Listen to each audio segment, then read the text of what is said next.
Well, hey everyone, it's Scott with newportraitbiz.com, and what I wanted to do today is answer a question real quickly because I just answered it in an email, and I figured, you know what, if this one subscriber has a question, then there's probably others who are going to have the same question.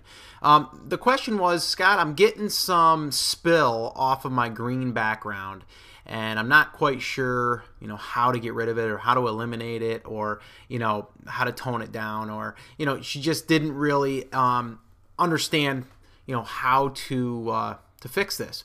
So what I wanted to do is just show you a quick little rough sketch here, a rough setup of a green screen, and also a couple of key points to make sure that you do. All right, now this here is a 2-light setup number one, okay? And you can see that there's one light that's the main, which is in front of the subject. There's a strip box in the back, which is kind of aimed away from the subject but onto the background to kind of illuminate that. And then you also have the reflector on the opposite side, which is also kicking that light back. But here's the deal. The background, you do not want it to be as wide as the room. Okay, you can see here how there's some space between the wall on the right and on the left. And what this does is it allows the light to escape. All right, and if you don't do that, okay, the light is going to be reflected back. Okay, and the color of the background, just like if you have a white background, you'll get more of a white, kickback if you're having all white.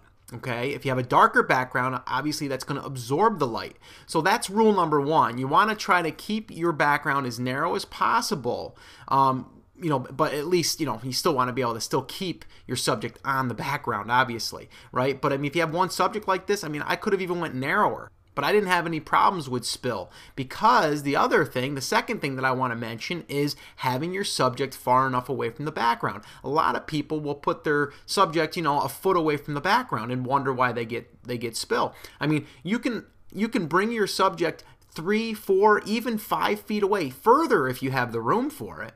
All right, because all you really want is the subject to be lit and you want the background to be lit. All right, but the closer that your subject is to the background, you're going to get that reflection. It's just like anything else. I mean, you're going to get a reflection off of a wall if you're too close to it. If it's a pink wall, you're going to get a pink hue onto your subject.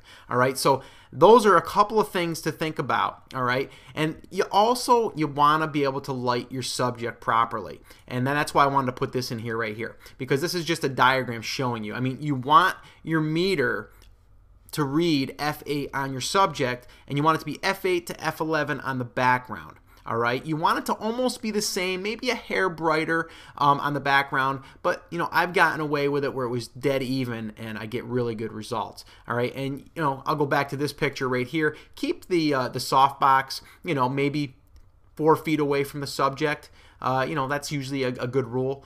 And then here you can just see, I mean, the subject's away from the background. The photographer obviously is in front of it. And then from there you have the softbox, you have a hair light, and then you have a reflector. Now, I have done this too where I didn't even use a background light. The key is, though, to still have your subject away from the background, and if you're not going to have a background light, you're definitely going to want a reflector, and you're definitely going to want to take that softbox and have it even hotter, so this way here the light will pass by your subject and then light up the background as well. But I would try to get a background light as well. And then just here's a finished product of that first model that I was doing, and you can just see that there's no green spill on the shoulders or any of that stuff. So I really don't run into that problem, but it's because of this right here. A simple setup. Just keep your subject away from the background and also keep your background narrow if at all possible. All right, so that's it. That's going to wrap it up for this lesson. I'll talk to you later. Bye.